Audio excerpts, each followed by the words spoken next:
The 2-minute drill.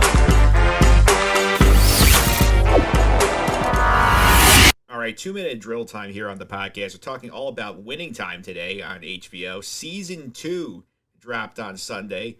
Joining me today, my good friend, the co-host of the Sky Guys podcast, Nick Fraietta, is here. Nick, welcome back to the mothership. How are you? Doing well. They're excited to talk about this show. I don't really know anyone else who watches it outside of you, so I'm excited to talk to it with somebody else. Yeah, we got to change that. People need to start watching this show. It's very good.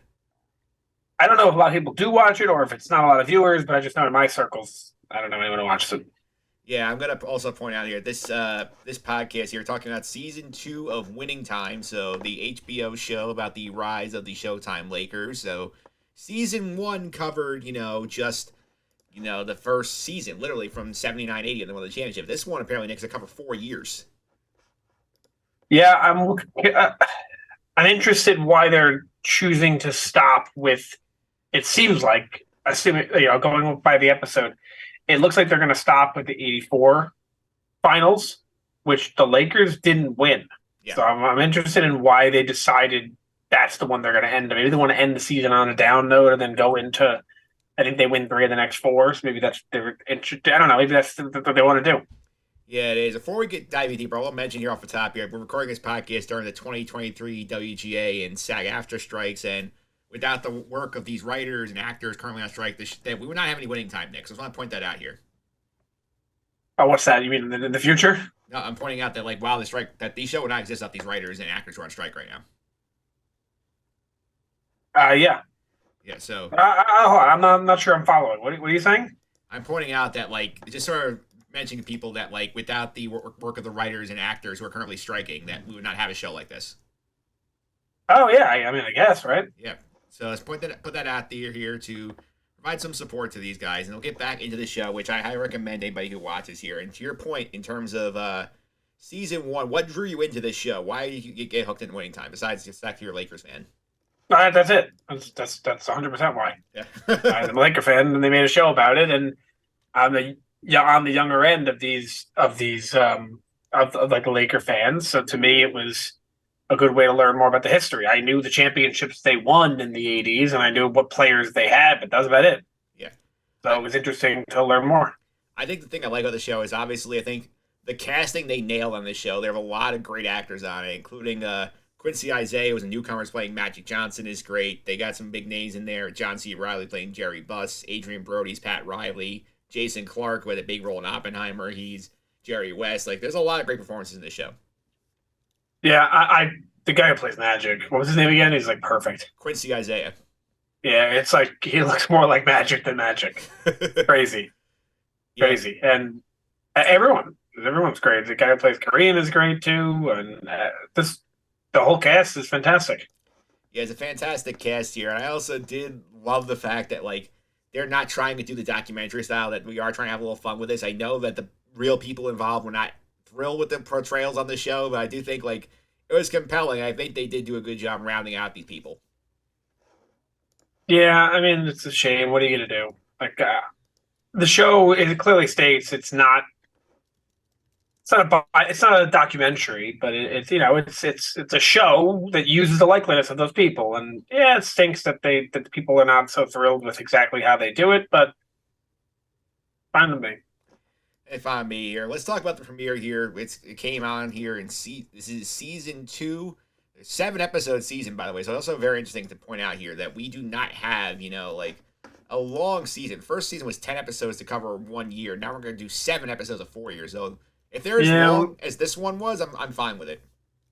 Yeah, I'm a little worried about it, just in the sense of... Actually, not really, because this episode kind of spans basically the entire regular season. Yes.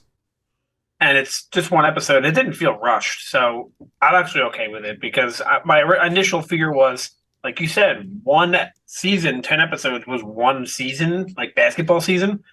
And it didn't seem rushed at all. It seemed very slow, and I liked that. And my fear was, maybe they're going to rush the second season now. But based on what we saw in this first episode, I don't think we're going to get that. I think it's going to be very good. Yeah, I feel like the first season was a lot of setting up all these people. Here's Jerry Buss, here's Jerry West, here's Magic Johnson, here's Kareem. Let's get to know everybody. Here's Pat Riley. And now that we sort of know everybody, here's all the fun stuff that happened these 4 years. We don't need to go like molecule by molecule through like the 1980-81 season. We can get the highlights. Right. And there's a lot of questions that you get that, like, the opening scene is the 1984 finals, and there's a lot of questions you get then because a lot of this changed. Yeah. In that time. First of all, the coach, it's Pat Riley. Yep. I mean, I know that. You know that. We all knew it was Pat Riley by that time, but what happened? Yeah. What happened to Paul? Yeah, where's Jason Segel? I mean? Right? Where's Jason Segel? Yeah, I mean, that was a fun way to start the show. I mean, we start out like with a look, basically the cold open is the 1984 game one of the finals, them like running through the tunnel into the locker, like through the locker room onto the bus to get out of the Boston Garden. They still game one on the road here. That was definitely a lot of fun, just seeing like that, the fourth wall breaking from Quincy Isaiah's Magic. That was a fun way to sort of get situated into the season. It definitely was, and I guess the reason they go with that finals is because that's the first finals against Boston. You know, the Lakers were, I think they were in the finals every year. Pretty much. I think they were. I think they were in the finals every year between 80 and 85. 81, they did not make the finals. Right, except for this season, except for this season, which is when the season that we're up to now in the show. But they then made the finals, I think, the next 3 seasons. So, yeah, I guess that's why they start with that one now, or end with that. I'm assuming because it's the where I'm looking for. It's the first Lakers Celtics championship in I don't know how long. Yeah, I think since the 60s. Probably. Yeah, and I did love that the monologue that Adrian Brody's Pat Riley has on the bus about how, like, sort of sells the season as a whole. It's like, hey, like, they have their rings, we have our rings. Like, these rings don't mean anything. We haven't done it against each other yet, so we're going to take their ring. That was a fun way to sort of, like, set the stakes for, like, what we're going to build to over the course of the season. Yeah, the last one they had won, the last one they were in prior was 1969. Yeah.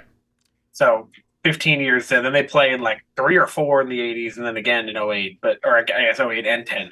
But yeah, that's certainly for sure here. And then I did like that we sort of jumped back to the 80-81 off season here, sort of setting things up here. There's a lot of, I feel like there's sort of 3 main thrusts in terms of the storyline here. You got the Magic stuff, the Jerry Bus stuff, and the Kareem stuff here. Like, which one do you want to start with? I guess we'll start with Magic. Yeah. Actually, we probably shouldn't. We should probably end with Magic. So yeah. Let's start with Kareem. Yeah, Kareem stuff, we sort of see that he's coming off the ankle injury. He's expecting a birth of his first child with his girlfriend, and the kid gets born during the episode. His name is Amir. We see a little friction budding between him and Magic here. I think I see a fun dynamic during the season because, like, we remember at the end of last season from Game 6 of the 1980 Finals, Kareem is hurt. Magic plays the 5. They win. Now Magic thinks he's all that, and Kareem is not for it. Yeah, you kind of see it. It's really the whole team against Kareem, but nobody else wants to say anything. Yeah.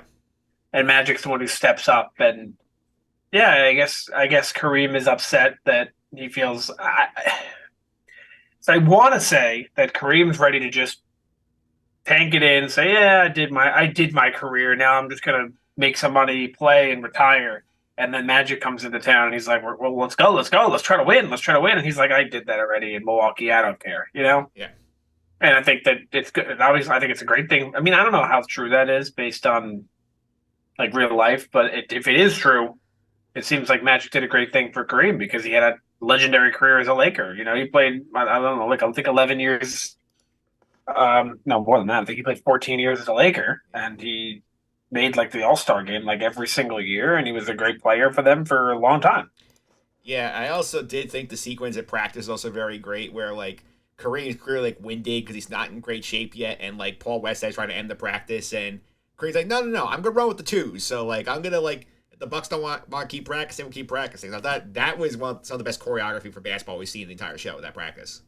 It was. It makes me wonder how true that is because they're trying to make it seem like Kareem's winded, he's old, and like in reality he's like 32. Yeah. So I don't know. Like remember Kareem played until like 1990. Yeah. And this is right now we're in 1981. Yeah. Or 1980. Yeah. So I don't know how accurate that part is, but obviously, yeah. But you're right. Great choreography, a great scene, and shows that he he still has that hunger. It's just deep within him and needed someone, Magic, to get it out of him. And I'm sure over time, I think that part probably is true that they were not close and they were more or less enemies. And then as time went on and they won and Magic really pushed Kareem, he probably learned to respect him and ended up probably liking him a lot. Yeah, that was a lot of fun. Also, then we do sort of get this point. Like this ties to Magic a little bit because Magic gets hurt early in the season, which is a real life thing that he hurts his knee. He misses about 50 games, and then Paul West on the fly has to come up with the system, which I think is hilarious. He's like, "Yeah, we're all going to take low volume shots. We're going to all go to our favorite spots. We're all going to just take a bunch of shots, and then whichever more low percentage shots beats fewer high quality shots." So I feel like it's an interesting philosophy from Paul Westhead, considering that the modern NBA is basically everything but that. Yeah, it was. He said, "Just get the ball and shoot it." Yeah. And we're gonna call it the system. Yes. Needs a better name. Yeah. Well, does it work? Well, clearly they were rolling. They have a good season. Yeah, without Magic. They have a great season without Magic. I think I'm looking at it now, they won 54 games that year without Magic. Actually kind of blows my mind, Mike, on a side note, that I don't know how long, but at least since 1980, 79, they've been playing 82 games in the NBA. Yeah. It blows my mind that number hasn't changed, or that it was so big even back then. Yeah, it's pretty nuts back then. Think about that. And I did like the montage there of like them winning. I did think it was fun, and I do also think we also have a lot of fun stuff off the court because I think it puts a note on what Kareem does here. Go to the Jerry Buss stuff here because Jerry's still focused on his business angle here. He's trying to get his two sons involved in the running the organization. And we can see clearly that Jeannie Buss, played by Hadley Robinson, clearly has like more of a handle on the business side of basketball than either of the boys do. Yeah, Jerry definitely didn't attack that the right way, but he kind of pulled both his sons off and invited them over and then said, "You just want to mooch off me." He's like, "You invited me here." But definitely you could tell that Jeannie has the gene, and I guess that's why she's still in charge today. The business sense. Yeah, which is why she's still involved today, right? Yeah. I'll say this might be my favorite scene of the episode, though. The Monopoly game is phenomenal. I did love this so much when, like, which of the two sons here, like, what they're Johnny and Jimmy are playing, and they make a trade. It's a terrible trade, Monopoly wise. I mean, Nick, you play Monopoly. Like, why would you ever trade Baltic for Marvin Gardens? I don't know, but I guess it's just to show how bad they are at it. Yeah, and this Jerry flips his shit. Basically, he says, like, "Why the hell would you do that?" Like. And Jimmy's like, "I got a Monopoly." He's like, "You gave him a better Monopoly. This isn't real. Like, this is real estate." And they're like, "Yeah, it's just a game where it's family game night." He's like, he basically goes on tire how they all suck at business and all that, and leads to the big fight you reference here. I play Monopoly. I never seen it get that intense. No, me either. But then again, I never played Monopoly with Jerry Buss. Yeah, the Buss family Monopoly feels like a lot of fun to be at. Yeah. Yeah. That was going on here, and the stuff that I think they mentioned, I don't know if you're aware of it, is like that scene in the boardroom earlier where they're going over their money in terms of like Jerry being ahead of his time about, like we're gonna pay our guys now so that like we can like be ahead of the curve on free agency. That was something I didn't realize at the time. I thought that was fun. Very fun. Multiple reasons. It's you gain their loyalty, you gain their trust by giving them the money up front, and to B, you know as well as I do, caps go up all the time, right? Yeah, I don't think there was a cap back then, though. No, there wasn't. But not even caps, just market goes up all the time. Yeah. This guy makes 10. I'm better than him. I want more. You get paid 12. Then the same thing happens. You get paid 15, then 18, then 20, whatever. Lock the guys in for a long time. It may seem like an expensive contract in year one. Let's say it's a 5-year deal. By year 4, it's on the cheap end. Yeah. So I see the point of it. Yeah, I also love the scene where he's explaining the payroll to Jerry West, and I know Jerry's not a fan of this show in real life, but Jason Clarke has a hell of a funny moment here where he's like going off like, "Yeah, like I made $800,000 my whole career. Like, pay me $1 million. I'll go sit on the other bench. Come on, Bill, we'll go sit on the other bench and make money." And then I could definitely see why Jerry West does not like the show. Yeah, in season 1 they turned to. I don't know how true it is though, because again, I wasn't alive, I wasn't there, but like. They made him seem like an absolute maniac. Yeah, it makes it seem like a lunatic most of the time. Yeah, I don't know how true that is though. It might be true. I have no idea. I'm sure he had a temper. I'm sure it's exaggerating it for the show to sort of like make for drama purposes. Yeah. He's still involved in basketball now, Jerry, and he stayed with the Lakers for a long time. Yeah, right now, I mean, I'm trying to see what he's doing right now. I think he's on the executive board of the Clippers. He's the Clippers. Yeah.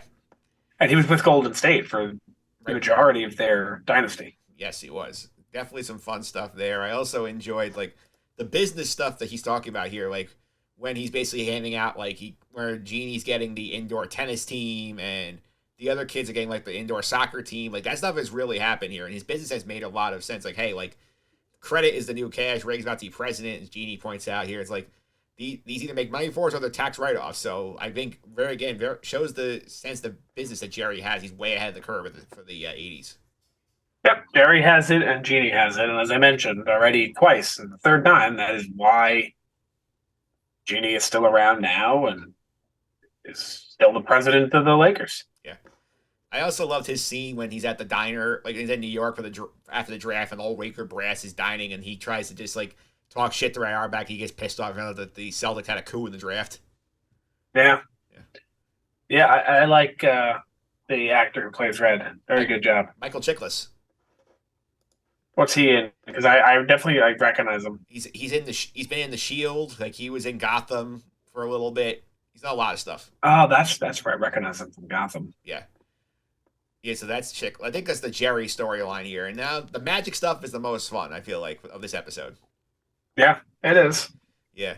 I think the theme of this magic stuff here I want to sort of start with is this whole thing that, like, the episode's, like, main conflict from Magic, apart from the injuries, that, like, he learns that, like, in his, like, womanizing and sleeping around that he's gotten, like, a woman pregnant, and his lawyer and financial advisor basically tell him, hey, like, let's pay off the family. Like, you don't have to acknowledge this kid ever exists. And he sort of realized over the course of the episode that's the wrong way to approach this. His parents sort of talk sense to him. He's home rehabbing the injury. So I think that storyline is definitely fun to see, like, how Magic matures in that way. Realize he's got to be involved in this kid's life in some way.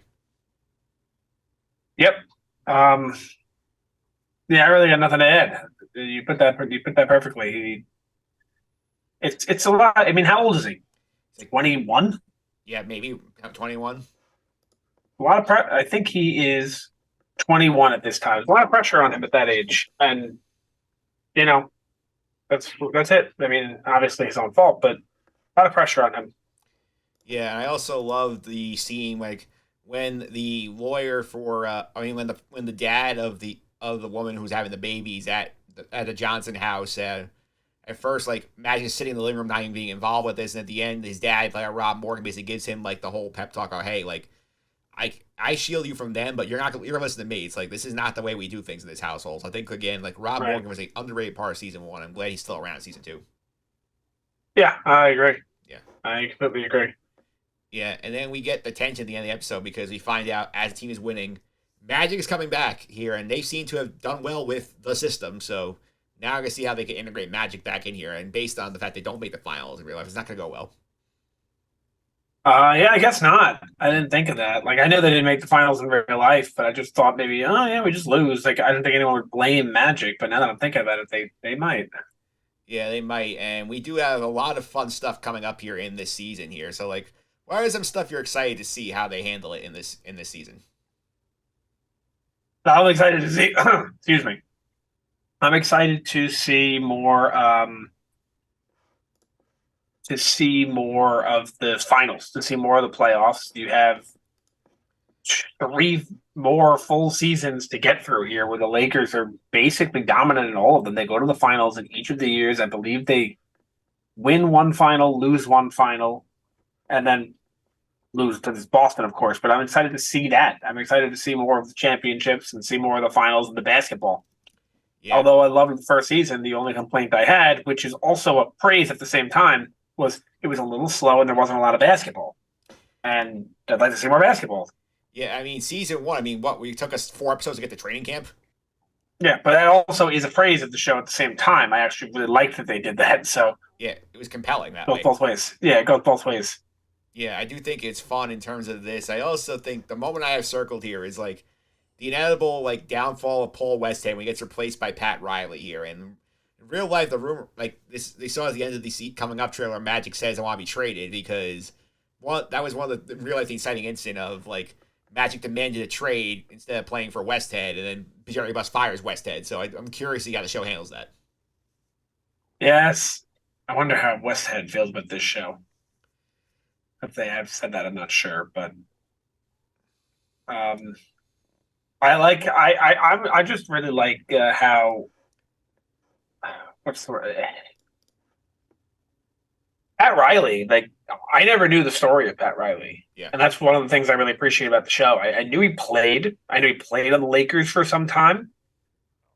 I know he was in like bouncing around a few teams, but I know he played on the Lakers for a couple of years. I know he won a championship with them, and then I thought he was just a coach, and that was it. I didn't really know how he started as a broadcaster and this and that. I had no idea. Yeah, definitely fun to see Pat Riley. You got a big name actor too, and Adrian Brody playing him, so he's gonna have a huge presence going forward. Oh yeah, he's going to be the coach for the majority of the winning time Lakers. I'm pretty sure takes over as the coach in the middle of the next season. I think. Yes, and stays the coach until I believe like 91. Yeah, or 89 or something. Yeah, I'm looking at the NBA champions right now here. I mean, the season coming up here, we're going to finish probably next week on the show. Boston wins the finals over Houston. We have Lakers over Sixers in 82 and the reverse in 83. So, yeah, I think the Sixers sweep the Lakers. They split them.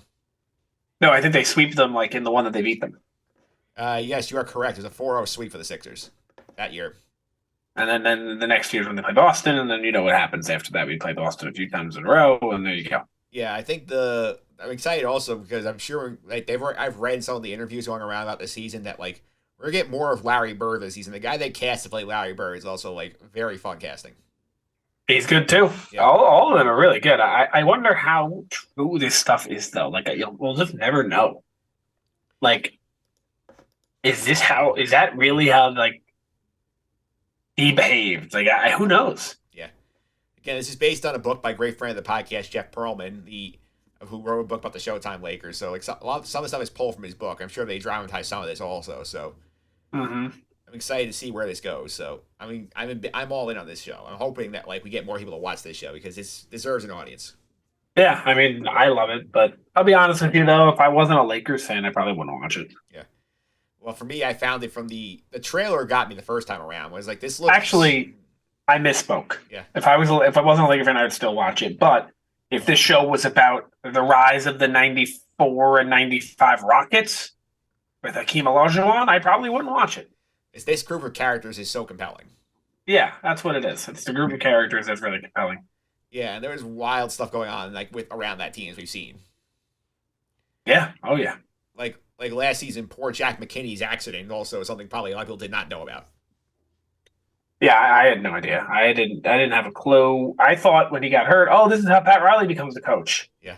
I was like, oh wait, no, Jason Siegel's the coach now. Yeah. Yeah, I'm gonna miss Jason Siegel when he's off the show. Although I do feel like if we're bouncing around the NBA enough, I know he goes on to coach other teams. Same for McKinney. It is a little bit of a at a left field pull. Like we've said this on Sky Guys before, where sometimes the actor it just doesn't look like he fits, and it kind of puts you in a situation where you're like, wait, that's Jason Siegel, and I kind of feel like that when I watch this show with Paul Westhead. Yeah.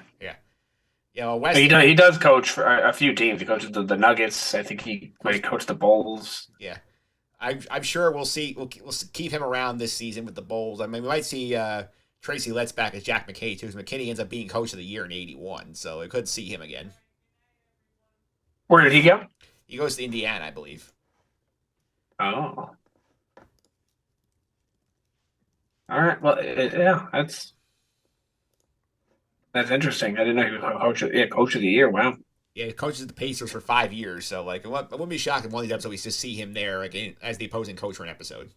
Oh yeah, I'm sure they'll do that. Yeah, excited to see here. Plus, we got the tease in the beginning here. James Worthy getting added to this team will also be fun. Yeah, that's pretty much all. Like I said, that's what I knew about the stuff going forward. I knew the players. I knew, Worthy, Kareem, the Magic, of course. Like Spencer Haywood from like last 10. He's not on the team anymore, but he was last season. Like stuff like that is what I was excited about seeing. And yeah, so seeing James Worthy coming in, I believe he. Sorry, how did the Lakers get the first pick of the draft? I don't. They must have traded. They must have traded. I mean, I don't know. I'm sure. I'm curious to see how the show handles that because that's gonna be a fun explanation for how they do that. they must have traded the pick because they were. Oh, here's your answer. They received Cleveland's 1982 first round pick in a 1979 trade for Don Ford. Yeah. Don Ford was traded to Cleveland for the pick 2 years later, turned into the first pick. There you go. Yeah, I believe this is the Stepien rule also. So it might be. I feel like they'll make fun of this guy for the Cavalier owner who like basically trade all of his draft picks right away to like try for mediocre players. I feel like they'll make fun of that in the show. Yeah, probably.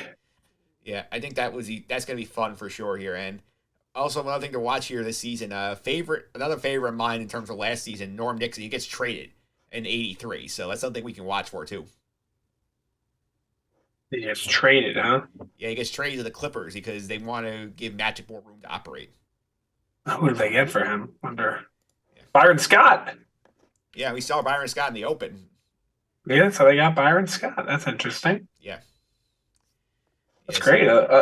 Not only was he a Laker legend, he was a legendary coach for the Lakers. Yes, he was. He finished 17-65 in his second season. Yeah, not a great run there as the coach. I can't blame him with the team that they had then. Yeah. But and they were atrocious. Yeah, they were. That Laker team, that post-Kobe era, they were awful. Their best player was Julius Randle, who was 22 at the time. 21 at the time. Yep. And I think that puts a bow. Well, actually, they still had Kobe. To be fair, Kobe was just barely himself, even like at all. Kobe was aging. He actually those 2 seasons Kobe did play. It was after the injury plagued season, so he played like a half a season, and then did play his last year. He did play a full season, but not the same Kobe. Everyone knows the injury with Golden State, but effectively ended his career. Yeah, that's for sure here. So. Nick, I'm excited to see where the season goes here. At this point, it's only 7 episodes, but like we have 6 more fun Sundays of this before HBO switches to 9 o'clock on something else. Yeah, it's always fun too. That I don't know. I enjoy a show where I'm still on the edge of my seat, excited about what I'm going to see. But if you want to look it up, the history books are there. It's kind of like The Last of Us, where if you play the game, you know exactly what's coming. You're just excited to see how they do it. Yeah, you know exactly. I know exactly what's coming. I know they're going to lose in the first round to, I believe, Houston. Yep. In this upcoming season, but I'm still interested to watch it, see how it plays out, see who's blamed, all that. I think next episode will end with Westhead getting fired. I think that's my prediction. I think you're right. Yeah, that's a natural conclusion point of and you would imagine. I know you said this at the top of the show, but are you sure about this? The season's going to end with the '84 finals, right? Yes, I believe that's where we're heading to. I feel like this is sort of that was our flash forward. We're going to end up. They didn't announce that though, right? That's just kind of blatantly obvious. It's like they basically told you without telling you. Yeah, we're going to end up here, and I think they're for potential. Yeah, it's a down note to end the season on to show Larry Bird holding the trophy in your face. Yeah, I think they have in mind. I think if they had their drugs, I think they have 4 seasons in mind for the show. I think the next one would probably take you from 85 to Kareem retiring, and then the downfall of the dynasty's rival. I don't even know if they would do a 4th season like that because that would just be extremely depressing. It would just be Magic being sick and the Lakers sucking, and then Magic coming back, and then Shaq comes to town. And that's where it ends. I mean, if they wanted, because they talked about they do have rights to Perlman's second book, which covers that Shaq Kobe era, so you could transition the show in theory from one generation to the next. It would be cool. Yeah, be cool here. And Nick, thanks for coming on. You really appreciate it. People want to catch up with the Sky Guys. Want to tell us what they're missing in the off-season coverage? We're missing a lot of Ahsoka stuff. We're building up for the Ahsoka Tano show that airs on August 23rd, the first episode, and we're prepping people for it with a little series called Ahsoka 101 of our own little mini-series where we're going through all the seasons of the Clone Wars, Rebels, live action stuff, and all of what you need to know about Ahsoka to get yourself ready to watch the Ahsoka show. Yeah, and this week on that podcast, we have Rebels 101 coming out because there'll be a lot of Rebels storylines covered here. So we just did a general overview of Rebels. People who not gonna have time to watch 4 seasons. Yeah, same with the Clone Wars. Like again, we have an episode that covers a full season, maybe even 2 seasons of the show. So you don't have to go and watch 132 episodes. You just listen to us on your drive to work or drive home, whatever it is, and you're ready for the show. And I don't know, whatever this episode comes out 2 weeks about. Yeah, so coming out on August 9th. So that's the date it will release. Oh yeah, so 2 weeks. Yeah. Exactly. 2 weeks exactly here, and 2 episode premiere for Ahsoka. Then we will be in this feed as well for Ahsoka shows, but we're not going to be day and date. So if you want that stuff in advance, you want to tell people how to subscribe to us and where to follow us on socials. Yeah, so you could find the Sky Guys podcast on Spotify and Apple and Google and Stitcher and all your usual suspects. And you can find us there and hit subscribe. And if you want to find our socials, it's at Sky Guys Podcast. We're on Instagram, we're on Twitter, we're on Threads, we're on TikTok. Although, to be honest, this Threads thing's not working out. Yeah, well, it's more of the other 3. Yeah. All right, Nick. We have a Threads, but really, I don't know. All right, Nick. Thanks for all the time. Really appreciate it. Yep. Thank you.